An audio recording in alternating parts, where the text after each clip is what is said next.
E a partir de agora, a gente recebe aqui no Espaço Mulher a psicóloga Yane Souza. A gente prometeu que durante essa semana a gente já está dando ênfase a temas de família, a criação de filhos. E aqui está Yane, embora não seja ainda mamãe, mas ela tem experiência como profissional nessa área dos sentimentos, das emoções, de criação de filhos, de família. Bom dia, querida. Bom dia. É tão bom estar aqui de novo, Rose, falando com você, falando com quem está ouvindo e vendo, né, pelo YouTube. Então, qual é o nosso tema de hoje? Filhos órfãos de pais vivos. O que você sabe sobre isso, menina? Tão novinha assim, essa bonequinha. Oh. E que... O que você vê por aí no seu dia a dia? Me fale aí, se existe isso mesmo, filhos órfãos de pais vivos? É uma frase forte, né, Rose? Forte. É uma frase forte, mas a proposta desse tema é justamente para impactar, para causar ali um certo desconforto e a pessoa pensar, poxa, será que eu estou deixando meu filho órfão ou não, né? Então, novinha, como você fala, mas quase 9 anos de clínica, então já tem uma experiência, a gente já abre os olhos para muitas coisas. Então você já recebeu na sua clínica uma criança com esse sentimento de orfandade? Já. Eu não atendo mais criança nem adolescente, né? Mas eu faço orientação parental, né? Então, a gente está sempre em contato com o conteúdo de família. Conteúdo de família. Né? Então, existem sim muitas crianças que têm a ausência dos pais de forma muito... a ausência é muito presente, digamos assim. Vamos fazer aqui uma... Então, infelizmente, essas crianças e adolescentes, elas levam isso para a sua vida inteira, porque elas não têm o afeto necessário para se sustentar emocionalmente, né? Elas podem não ter convívio suficiente em termos de tempo mesmo, de relógio, né? E, às vezes, o pouco tempo que se tem não é de qualidade. E, às vezes, até tem pais, né, tem responsáveis que até têm tempo de relógio, né? Tem um trabalho mais flexível, consegue ter mais tempo com a criança, com o filho, mas não está tendo tempo de qualidade também, então não faz muito sentido falar, mas eu passo tempo em casa. Não é por aí. Então essa criança vai desenvolver esse sentimento, um sentimento de orfandade. E tem também aquela questão da ansiedade de separação. Sim. A criança fica desesperada com a falta da mãe e do pai porque ela tem aquele vazio. Ela não se sente segura. Sim. É como se ela tivesse sido abandonada. O sentimento de abandono. Então, é difícil porque a criança, ela necessita mesmo de troca afetiva e de suporte para se sentir segura, porque sem segurança a gente não tem saúde mental. Quando você falou com essa ênfase, necessita. Gente, é imprescindível.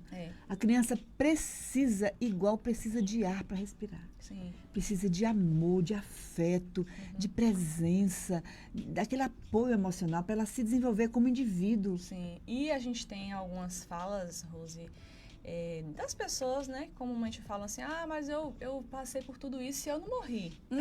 A gente ouve demais isso. Né? Meu pai era ausente, meu pai era isso, era aquilo, minha mãe, como eu tô viva aqui hoje? Gente, exatamente. Vamos entender aqui o processo, como é que é isso? Então, você tá vivo, mas quantas dificuldades você teve até aqui e tem até hoje? Sim. Né? Então, a pessoa, às vezes, ela não percebe o prejuízo que a ausência causou. Então, ela chega no consultório com um nível de ansiedade altíssimo, né, o nível altíssimo de ansiedade, ela chega com um sentimento também de abandono muito grande. Mas eu não fui abandonada, por que eu me sinto assim? Porque justamente é um abandono afetivo, né? É bom lembrar, assim, não é que realmente a mãe abandonou se ter ido embora, ou ter dado você para outra pessoa, ou então te deixado na lata do lixo. Nesse caso, não, né? Não quer dizer exatamente um abandono, porque existe também esse tipo de abandono, mas é o sentimento que foi gerado por uma falta, por um afeto não atendido. Sim. Tem um autor que fala que é o tanque do afeto. Se aquele tanque não for suficientemente cheio, a pessoa vai ficar com essa falta. Sim, e ela vai levar isso para as suas relações do futuro. Isso é prejudicial demais, porque a gente pode pensar assim, não, mas a criança, ela tá ali, ela vai se desenvolver, daqui um dia ela cresce, daqui um dia ela vai para outras fases, essa é só mais uma fase. Não é, porque é na infância que a gente constrói o chão da vida adulta, a estrutura né? psíquica, Exatamente. Então, a criança que ela tem esse sentimento de abandono recorrente, né, ela vai acabar também repetindo esse mesmo padrão, sem perceber na sua vida adulta e escolhendo parceiros que também a deixem com esse mesmo sentimento, que acabam estimulando esse mesmo sentimento. E você falou algo aí tão sério, né? Escolhendo parceiros, escolhendo pessoas para ficar ao seu lado que vai fazer o mesmo Uhum. que fizeram com ela lá atrás. Uhum. É inconsciente, né? Como se ela Sim. tivesse aquela necessidade de perpetuar. Ela fica fixada naquela fase, ela quer resolver aquilo, então ela busca situações semelhantes, relacionamentos que venha maltratá-la. Que coisa! Até porque assim, a nossa mente, o nosso cérebro, ele vai sempre buscar repetir aquilo que a gente conhece, né? Porque sabe que já desenvolveu estratégia para lidar com aquilo, mesmo sendo uma situação difícil, mesmo sendo uma situação que causa dor, mas é o que a gente já conhece e a gente já sabe assim, então eu sei me proteger de tal forma, eu sei responder de tal forma, eu sei isso, eu sei aquilo. Então, inconscientemente, de forma imperceptível, a pessoa acaba repetindo, fazendo escolhas parecidas, porque é aquilo que sabe. Eu gosto de usar sempre um exemplo meu, né? Eu não toco violão, eu toco algumas musiquinhas assim, né? Quando eu aprendi... quando eu fiz algumas aulas, quando eu tinha 14 anos. Eu fiz umas 6 aulas só de violão. Aí eu aprendi a tocar umas 8 musiquinhas com os acordes básicos, né? E aí, hoje em dia, às vezes acontece, eu tenho um violão, né? Às vezes acontece a pessoa fala assim, oi, toca aí uma música. Aí eu, tá bom. Aí eu toco uma música, a única que eu sei de cor, sem olhar pra cifra, né? Mas, Rose, essa não é uma música que eu gosto. Essa não é uma música que fica com um tom legal para poder eu cantar, sabe? Não é um cantor que eu paro para ouvir, não é, sabe? Mas é a música que eu aprendi. É a música que eu sei. Então, tá fácil de eu reproduzir, tá fácil de acessar. É aquilo que ficou lá, Sim. que gravou. Isso. Então, aquilo que ficou gravado, aquilo que impactou de alguma forma, foi a que você conseguiu arquivar. Arquivar, ótima Interessante, palavra. né? Aquilo que ficou arquivado, aquilo que aprendeu, é aquilo que será reproduzido na vida adulta. É aquilo que a pessoa vai ter até quando for velho. Sim. Aquilo que a criança aprende é aquilo que ela vai ter até morrer. Sim. Pergunta Seja uma pessoa, coisas boas ou ruins. Sim. Pergunta uma pessoa de 90 anos como é que foi a infância dela. Ela vai lembrar de detalhes, ela vai falar de traumas, ela vai falar de abandonos, vai falar de negligências, né? E vai ficar para sempre na vida daquela pessoa, né? Então, quem... É claro que ainda existe a possibilidade de ressignificar, que nós já vamos falar isso agorinha mesmo, mas que fica, a sequela fica, gente, Sim. que fica a falta, fica o buraco, fica ali, ó, aquele espaço vazio, não tem jeito. Então, daí a importância da gente cuidar, abrir os olhos, e é para isso que nós estamos conversando isso aqui hoje. Sim. Que antes que aconteça, agir preventivamente.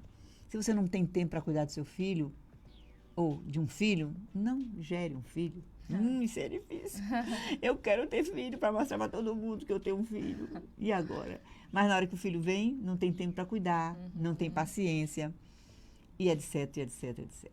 E aí a criança vai, desde cedo, desenvolver esta falta de afeto. Claro que ninguém vai atender a demanda, mãe nenhuma, é bom a gente lembrar disso, a demanda de um ser humano. Perfeitamente. Não. Já estudos comprovam que a nossa demanda é muito alta, a demanda de amor, a demanda de afeto. Mas a mãe suficientemente boa, lembra? Vai atender pelo menos o básico. Sim. Gente, então não se sinta culpada, mãe. Embora a gente tá falando isso aqui assim, desse jeito assim, para chamar atenção mesmo, né? Mas é importante não se sentir culpado, porque nós não vamos atender 100% essa demanda desse bebezinho, dessa criança, desse ser humaninho que quer demais a nossa presença, né? Sei. 100% não, mas o que é possível O que é possível. a gente vai estar se esforçando para conseguir ter responsabilidade diante de um ser humano, de um ser vivo, né? Então, tem muita resposta, assim, de pai e de mãe e de outros responsáveis também. Mas você está chorando só por causa disso?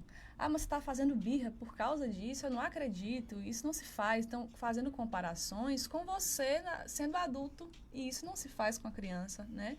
Então, a criança ela vai percebendo pouco a pouco, se esse for um tipo de comportamento recorrente em casa, né? Ela vai percebendo que ela não tem com quem contar, né? Ela vai percebendo que ela precisa sozinha dar conta das dores, dar conta dos medos, das dúvidas, e ela vai se sentindo incapaz, porque uma criança não consegue dar conta dessas questões tão complexas, né? Ela ainda está tentando entender que ela é um ser humano, né? Entender ali que ela existe no mundo, e aí como é que ela vai lidar com demandas que nem nós adultos muitas vezes sabemos lidar? Psicóloga Yane Souza. Para essa criança não se sentir órfã, apesar dos pais estarem ali presentes, ou seja, vivos, vamos falar de forma prática, né? Assim, 1, 2, 3, 4, de forma didática. O que esse pai e essa mãe deve fazer? A gente já sabe, mas é bom lembrar, né? É o ABC, a cartilha. Vamos lá. Precisa ter tempo de qualidade, conversar com essa criança, Conversar. Perguntar como foi na escola, fazer algo junto com essa Fazer algo criança, junto. trazer a criança para suas atividades também, né? Ao invés de deixar a criança no celular, e já é um outro assunto complicado, né? De, olha, evitar ao máximo tela para a criança. Lembrar que se um adolescente, por exemplo, ele está distante demais, existe um caminho até ali. Eu preciso entender que caminho foi esse para que eu consiga reverter tudo Ter isso. essa coragem de analisar, de averiguar o que está acontecendo. Onde foi que a gente deixou de cuidar? Sim. Vamos voltar. Sim, e quando a gente começa a respeitar essa criança, a gente não vai entrar naquele joguinho de ficar perguntando tudo à criança. Ah, você quer o quê? Você quer A ou você quer B? Tudo perguntando, tudo deixando a criança decidir as coisas da família, que a gente também tem esse extremo às vezes, né? Então não é para ir para esse extremo. E, olha, os extremos são perigosos. Nem ser ausente, deixar a criança entregue a si mesma, que está escrito na palavra de Deus, que a criança entregue a si mesma irá envergonhar esses pais. E nem tampouco superestimar esse indivíduozinho, essa criança. Superestimar no sentido de deixar que ele decida. Você quer vestir qual roupa? Mas ele vestiu a roupa porque ele quis. Oh, meu Deus, a criança não tem escolha. Por enquanto, não, gente. Ela precisa ser conduzida, Precisa ser conduzida. Claro, tem alguns casos que precisa ser negociado, né? Então, nós estamos falando de equilíbrio. Equilíbrio, de respeitar com equilíbrio. Respeitar com equilíbrio. Então, a gente pode também, nessa prática, né, que você trouxe essa necessidade de colocar em prática alguma coisa específica, mostrar interesse pelas coisas da criança, né? Brincar com a criança, ajudar essa criança a se relacionar com os outros membros da família, porque a gente não pode também assumir sozinho essa responsabilidade. Por exemplo, Yane, eu tenho um marido que ele é ausente, fica lá no celular, e aí eu acabo me excedendo e tentando cuidar, fazer papel de duas pessoas querendo aqui. Cobrir, né, aquela falta. Isso. Então, assim, é uma ação nobre da sua parte, né, de querer cuidar, mas também é necessário observar a logística familiar e buscar ajuda para isso também, quando não estiver acontecendo de forma satisfatória. E o diálogo é o básico para isso aí, né? Chamar para conversar. Chamar para conversar, buscar ajuda, buscar material, buscar profissionais, se for necessário, né? Se sozinho você não está dando conta, busque uma ajuda de um profissional que vai estar fazendo essa intermediação. Sim. Você acompanha pais, não é isso? Sim, famílias acompanho. Que estão nessa dificuldade. Eu não estou sabendo como lidar com meus filhos, com minha criança, com meu pré-adolescente. Não estou sabendo como intervir naquela área. E você vai, de forma prática, orientar essa família. Sim, Me conte como é o seu trabalho. Com poucas sessões. Menina, com poucas sessões. São sessões delimitadas. São. Explique para esse ouvinte. Então, geralmente, eu estabeleço um número de sessões a partir da primeira. Na primeira, dá para a gente ver quanto tempo vai ser necessário. Então, geralmente, 6 sessões é o que eu utilizo para poder ajudar esses pais a enxergar, né? Para enxergarem as questões mais complexas que não estão percebendo, né?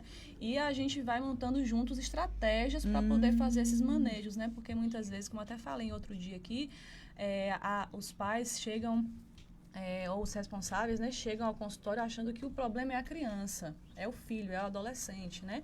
Porque meu filho se comporta assim, assim, assim, eu não sei mais o que fazer com esse menino, né? Então, a gente precisa observar o seio familiar como anda, né? Os silêncios que existem, os segredos que existem, as manipulações que talvez estejam existindo e ninguém percebe, né? Porque às vezes é uma repetição do que viveu em casa, as interferências que às vezes são pais que querem cuidar tanto que sufocam, que invadem, né?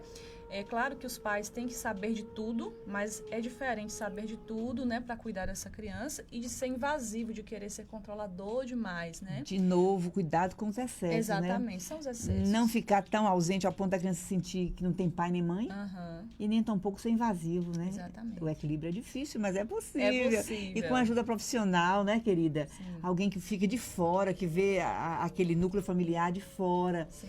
É interessante quando você disse que vai estar ali ouvindo e juntos, eu achei bonito você falar isso, porque nós vamos fazer juntos esse plano, nesse projeto. E o profissional vai mostrar que às vezes a pessoa não está vendo. Não está vendo. Exatamente. Eu não tinha pensado nisso. A gente ouve muito isso na Sim. clínica, né? E aí, assim, a gente tem o benefício de estar de fora como profissional para estar observando e o benefício do conhecimento também, né? Não é só estar de fora, porque às vezes as pessoas falam assim, não, eu vou procurar o fulano de tal que tem experiência também com família e tal, não é psicólogo, mas tem. Ok, pode ajudar, mas pensa que quando é um psicólogo existe o conhecimento científico, ele está sempre estudando, está sempre se baseado em atualizando. evidências, em estudos, né? E é seguro, porque quando vem uma orientação fora da psicologia, pode dar certo, mas pode não dar também. Né? E quando a gente pensa na psicoterapia, a gente não tem assim, nossa, vou garantir aqui o resultado. Não é isso. Mas a gente garante que é seguro. Que você vai estar sendo orientado, conduzido por um caminho que é seguro, né? E que você pode confiar naquele profissional que ele está fazendo que é seguro para você. Muito bem. Você que está acompanhando a gente pelo Facebook, gente, ainda está com problema no YouTube. Mas ainda bem que nós temos, né, o Face e a Melodia Conquista, é um espaço de comunicação que está aí em multiplataformas. Então, você que não está sentindo falta do YouTube, corra para o Facebook, porque está lá o nosso bate-papo. E como é bom a gente ouvir uma profissional, uma pessoa que fala sabendo do que está acontecendo, não apenas com achismo, né, mas é baseado em experiências de clínica e de estudos, né, de preparo. E a Yane está sempre, né, se aperfeiçoando, se preparando para atender famílias, casais, né, Yane? E lembrando que hoje é o Dia Internacional da Saúde Mental. E cuidar das crianças é cuidar da saúde mental. Se você perceber que sua criança está com isolamento, ela está ansiosa, ela está com irritabilidade, com excesso de ansiedade, não é que você é culpado, mas é responsável, pai. O pais, não é isso? Está na hora, quem sabe, de buscar uma ajuda profissional. Sim. E aí demonstre sempre que você está disponível para resolver, para solucionar, para ajudar na solução de problemas daquela criança, né? Porque o que para você pode não ser um problema, foi só a coleguinha que falou tal coisa. Mas para a criança, para o universo dela, aquilo tem impacto muito grande. Então, se ele souber, se o seu filho souber que em você ele encontra apoio para correr atrás da solução de alguma coisa, junto com ele, não é tomar a frente e resolver tudo para a criança, não, mas é falar, tá bom, vamos juntos aqui, nós dois.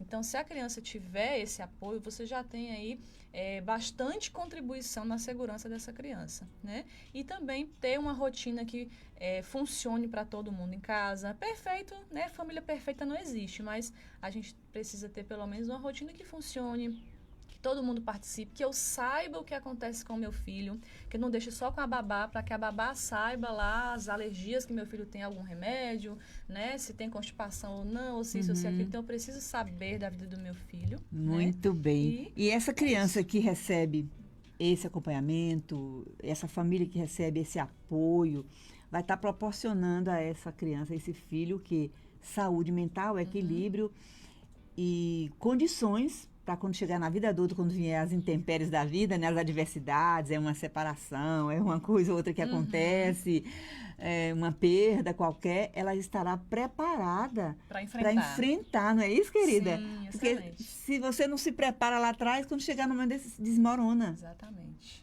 Ficamos por aqui. Que pena, já acabou.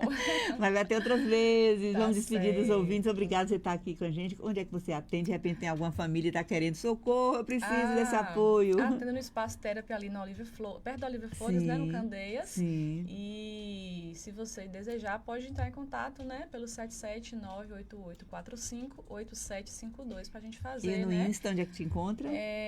Iane com H. psicóloga, é H e com 2 N's, tá? Iane.psicóloga. Obrigada, querida, que mais e mais pais recebam esse apoio, recebam esse acompanhamento, para que mais crianças fiquem saudáveis, que mais crianças tenham saúde emocional, que elas não se sintam abandonadas, que elas não se sintam órfãos, para que tenhamos dias melhores, um futuro melhor, de adultos saudáveis. Sim, que pais se cuidem para que os seus filhos também fiquem bem. Isso mesmo, vamos fazer a oração final.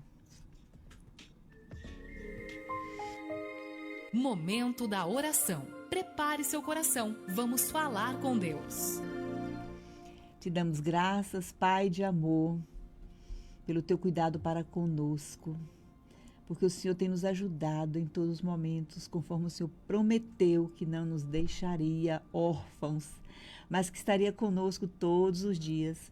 Pai, que vidas nesta manhã possam estar buscando, Senhor, esta bênção de se sentirem filhos do Pai eterno, e que eles possam dar um novo significado em suas vidas, mesmo que se porventura tiveram a experiência de se sentirem órfãos, abandonados, se sentirem mal cuidados, que possam buscar, Senhor, ajuda profissional e, acima de tudo, Deus, se sentirem amados e abraçados pelo Teu imenso amor. Obrigada, Deus, porque Jesus veio para nos dar vida e vida em abundância.